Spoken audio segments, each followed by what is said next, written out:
MIT engineers have designed a new nanoparticle sensor that could enable early diagnosis of cancer with a simple urine test. The sensors, which can detect many different cancerous proteins, could also be used to distinguish the type of a tumor or how it is responding to treatment. The nanoparticles are designed so that when they encounter a tumor, they shed short sequences of DNA that are excreted in the urine. Analyzing these DNA barcodes can reveal distinguishing features of a particular patient's tumor. The researchers designed their test so that it can be performed using a strip of paper similar to an at-home COVID test, which they hope could make it affordable and accessible to as many patients as possible.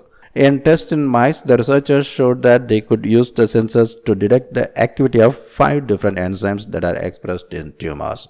They also showed that their approach could be scaled up to distinguish at least 46 different DNA barcodes in a single sample using a microfluidic device to analyze the samples. For use in humans, the researchers expect that they may need to use more than 5 barcodes because there is so much variety between patients' tumors.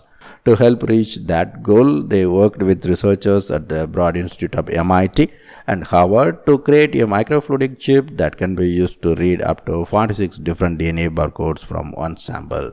This kind of testing could be used not only for detecting cancer but also for measuring how well a patient's tumor responds to treatment and whether it has reoccurred after treatment. The researchers are now working on further developing the particles with the goal of testing them in humans. A company named Glimpse Bio has performed phase 1 clinical trials of an earlier version of the urinary diagnostic particles and found them to be safe in patients.